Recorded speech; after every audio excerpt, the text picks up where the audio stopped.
नमस्कार साथियों, आप सभी का स्वागत है देवेंद्र सर ऑफिशियल में। हम हर रोज की तरह आज फिर आपके लिए बेस्ट करंट अफेयर से 10 मिनट में लेकर आए हैं। आज की तारीख है 21 जुलाई 2020। वीडियो शुरू करने से पहले आपको देते हैं एक रिक्रूटमेंट की जानकारी। असम सरकार के द्वारा बहुत सारे पदों के लिए वैकेंसी जारी की गई है। आप देख सकते हैं junior accountant, stenographer, computer operator, बहुत सारे यहाँ पर पद हैं। अगर आप अपनी नौकरी चाहते हैं, अगर आप अपनी ड्रीम जॉब को पाना चाहते हैं तो फॉर्म ज़रूर भरिएगा।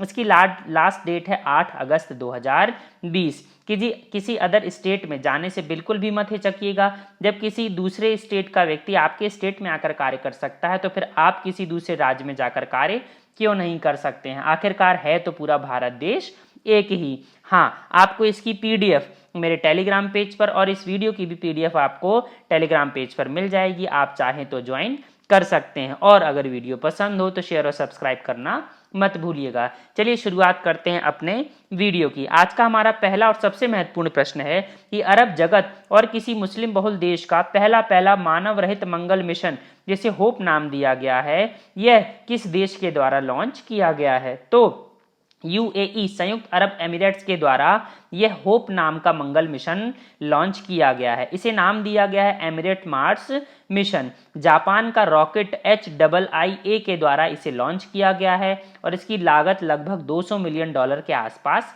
बैठ रही है। और महत्वपूर्ण यह इसलिए भी हो जाता है क्योंकि यूएई का यह पहला विदेशी निवेश है। आपको यह जानकारी पता होना चाहिए कि 2014-15 के आसपास इसरो से भी बातचीत हुई थी, क्योंकि उनके पास अपना रॉकेट नहीं है और अंततः फाइनली जापान को यह ऑर्डर मिला और जापान के तनेगाशिया अंतरिक्ष केंद्र से लॉन्च कर दिया गया है। तो अति महत्वपूर्ण है, याद रखिएगा। महत्वपूर्ण क्यों हो जाता है? क्यों? देखिए, एक तो अरब जगत, पूरा का पूरा वेस्ट एशिया, यहां पर यह पहला देश बन गया है। मुस्लिम बहुल देश, जहां पर आपको पता होगा 45 के आसपास मुस्लिम बहुल देश हैं, उसमें भी ये पहला देश बन गया है। साथ ही साथ बड़े बड़े देश जैसे कि रशिया, जैसे कि यूएसए, जैसे कि यूरोपियन यूनियन, और चौथा देश बना था भारत देश। इसके बाद अगर यह सफलता प्राप्त कर लेता है तो एक छोटा सा देश, इतना छोटा सा देश और इतना बड़ा क्या लेगा, एक लक्ष्य प्राप्त कर लेगा। तो अपने आप में यह एक क्या है, उपलब्धि जान पड़ती है। आप देख सकते हैं हमारे जो प्रोब नाम का क्या है, सैटेलाइट जाने वाला है। साथ ही साथ आपको ये पता होना चाहिए कि इसमें कोई ह्यूमन बीइंग नहीं गया है, यह सिर्फ प्रोब जाने वाला है और मंगल ग्रह की सिर्फ कक्षा को क्या करेगा, घूमेगा और वापस आ जाएगा। 3 उपकरण इसमें लगे हुए हैं, एक इमेजर लगा हुआ है और 2 स्पेक्ट्रोमीटर इसमें लगे हुए हैं। 7 महीनों के बाद लगभग फरवरी 2021 तक यह पहुंचेगा। आपको पता होना चाहिए कि 7 जो अमीर थे उन्होंने ही एक संगठन बनाकर यूएई की स्थापना करी थी, यूएई का एकीकरण किया था और इसी की 50वीं वर्षगांठ पर यह मंगल पर पहुंचने वाला है, होप नाम का मंगल मिशन। देखिए कितनी अच्छी डेट इन्होंने चुनी है। और इनकी तो यह भी प्लानिंग है कि 100 साल के अंदर अंदर मंगल ग्रह पर मानव की बस्ती भी ये बसाने का प्रयास करेगा यूएई। तो बहुत बड़े सपने हैं, देखते हैं क्या होता है। यूएई के राष्ट्रपति हैं हाल फिलहाल में शेख खलीफा बिन जायद अल नाहयान। यहाँ की राजधानी है अबू धाबी और मुद्रा है दिरहम। आप देख सकते हैं किस प्रकार से जापानी रॉकेट के माध्यम से होप नाम के क्या है भाई, एक प्रोब को मंगल की कक्षा में स्थापित करने का प्रयास किया गया है। इसके अलावा आप देख सकते हैं इसके लोगों को जो सरकार के द्वारा वहां की जारी किया गया है और आप इसकी जोग्राफिकल लोकेशन को भी सामने देख सकते हैं। स्टेट ऑफ हार्म्यूज, ये है स्टेट ऑफ हार्म्यूज, इसी के पास में पड़ता है। छोटा सा देख यूएई, लेकिन आप इसका मैप भी देख सकते हैं। लेकिन अपने आप में अभी क्या है, पूरी अरब कंट्रीज में इतना बड़ा कारनामा करने में सफल रहा। अगला प्रश्न देखिए, 2020 का नेल्सन मंडेला पुरस्कार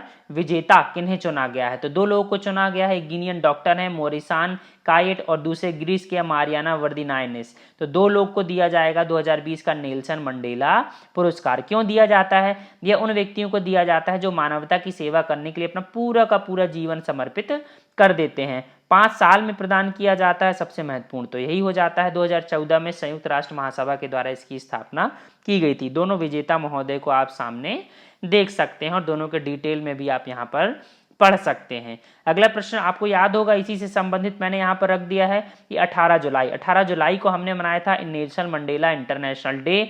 2009 को पहली बार न्यूयॉर्क में इसे मनाया गया। तो भूलिएगा मत, नेल्सन मंडेला आपको पता है जिस प्रकार से भारत देश में महात्मा गांधी को पूजा जाता है, महात्मा गांधी के विचारों को श्रद्धा से माना जाता है, गांधीवाद के नाम से जिसे जाना जाता है, वैसे ही नेल्सन मंडेला ने भी शांति के लिए, लोकतंत्र बहाली के लिए, विश्व में मानवता की स्थापना करने के लिए बहुत अच्छे अच्छे कार्य करे। इसीलिए नेल्सन मंडेला को भारत सरकार के द्वारा भारत रत्न और नोबेल का शांति पुरस्कार भी मिल चुका है। आप उनके बारे में डिटेल यहाँ पर सामने देख सकते हैं, इसलिए मैंने पूरी डिटेल लिख दी है जहाँ से प्रश्न आने की संभावना बनती है। नेल्सन मंडेला महोदय को आप सामने देख सकते हैं। अगला प्रश्न देखिए, उपन्यास द एंड गेम किसके द्वारा लिखा गया? अति महत्वपूर्ण है, बिल्कुल नई नई किताब आई है, एस हुसैन जैदी की। क्रिमिनल राइटर हैं, आपको पता होगा, इन्होंने black Friday, mafia, queens of Mumbai, Dongri to Dubai, Byculla to Bangkok और मुंबई इंटरर जैसी बहुत सारी क्राइम से संबंधित बहुत सारी बुक्स लिखी। वर्ल्ड में फेमस व्यक्ति हैं ये एस हुसैन जैदी, और इन्हीं की एक नई बुक आई है या उपन्यास आया द एंड गेम। तो यहाँ से प्रश्न पूछे जाने की संभावना मुझे लगता है बनती है। आपको याद होगा कुछ दिन पहले ही द तंगन्स जो एक भाषा है जो विलुप्त होती जा रही है अरुणाचल प्रदेश से, इससे संबंधित भी एक बुक अनावृत की गई थी। इसके अलावा कुछ दिन पहले आपको पता है किसने, स्टीफन किंग ने, बहुत हाल फिलहाल का जो समय है समकालीन विश्व में बहुत जाने माने राइटर हैं ये, बहुत सारी इनकी बुक्स पर मूवीज भी बनाई जा चुकी है हॉलीवुड की। इन्होंने एक बुक लिखी थी जिसका नाम था इफ इट ब्लीड्स, यह भी अभी जारी की गई है, आप देख सकते हैं स्टीफन किंग के साथ में। इसके अलावा आपको याद होगा रस्किन बॉन्ड की एक बुक आई थी जिसका नाम था अ सॉन्ग ऑफ इंडिया, और जो मारुति सुजुकी के अध्यक्ष आरसी भार्गव, इनके द्वारा एक बुक लाई थी जिनका नाम था गेटिंग कॉम्पिटिटिव। पूरे अनुभव इन्होंने अपने साझा किए थे। अगला प्रश्न देखते हैं हम, एसबीआई कार्ड्स और पेमेंट सर्विसेज के द्वारा किसे अपना नया प्रबंध निदेशक और मुख्य कार्यकारी अधिकारी नियुक्त किया गया है? तो अश्विनी कुमार तिवारी को यहाँ पर नियुक्त किया गया है एसबीआई कार्ड्स और पेमेंट सर्विसेज का नया डायरेक्टर और सीईओ। हरदयाल प्रसाद जिन्होंने स्वैच्छिक सेवानिवृत्ति ले ली है, उन्हीं के स्थान पर अब 1 अगस्त 2020 से ये तिवारी जी कार्य करने वाले हैं। एसबीआई आपको पता है सार्वजनिक क्षेत्र का सबसे बड़ा बैंक है भारत देश का, स्टेट बैंक ऑफ इंडिया।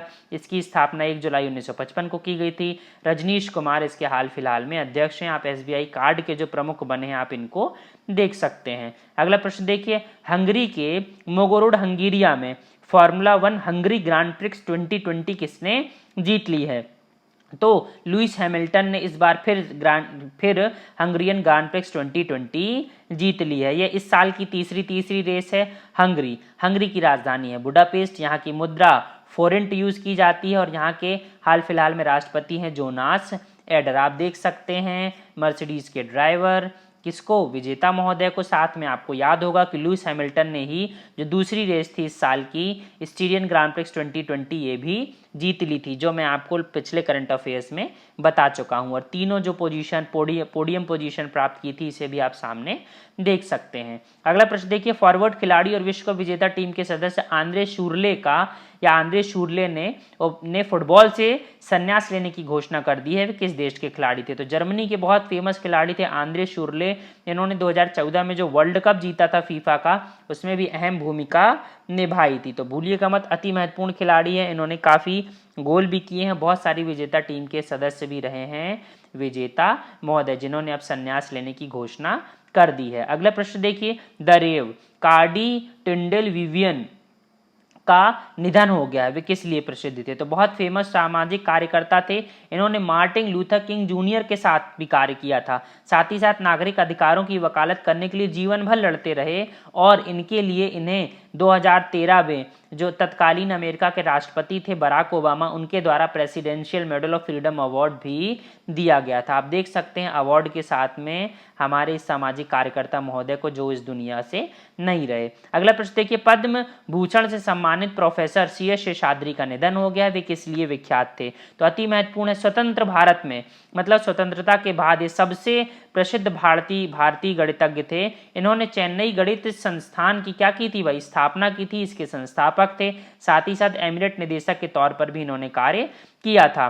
क्यों जाना जाता था? बेसिकली एल्जेब्रिक जो ज्योमेट्री होती है उसके लिए इनका मुख्यतः योगदान रहा है। और अगर जो बच्चे होंगे मैथ्स वाले वो जानते होंगे सह्याद्री कांस्टेंट इन्हीं के नाम पर रखा गया है। एक कांस्टेंट बनाया गया था एल्जेब्रिक ज्योमेट्री में, यही है सह्याद्री महोदय जो अब इस दुनिया में नहीं रहे। 2009 में पद्म भूषण से भी भारत सरकार के द्वारा सम्मानित किए गए थे। अगला प्रश्न देखिए, रजत मुखर्जी का निधन हो गया, वे क्या थे? तो बॉलीवुड के निर्देशक थे, कुछ फिल्मों का इन्होंने निर्देशन किया था। अगला प्रश्न देखिए, संयुक्त राष्ट्र के द्वारा हर साल वर्ल्ड चेस डे यानी विश्व शतरंज दिवस कब मनाया जाता है? तो 20 जुलाई को मनाया जाता है। क्यों मनाया जाता है? क्योंकि 1924 में फेडरेशन चेस या इंटरनेशनल चेस फेडरेशन, जिसे फीडे भी कहा जाता है, इसकी स्थापना की गई थी। और इसका लक्ष्य यह होता है कि शतरंज के माध्यम से दुनिया को क्या करना भाई? आपसी सहयोग को बढ़ाना, आपसी मैत्री भाव को बढ़ाना और शांति प्रिय तरीके से क्या करना? मानवता का विकास करना। इस साल एक कार्यक्रम भी आयोजित किया गया था जिसे चेस फॉर रिकवरिंग बेटर का भी नाम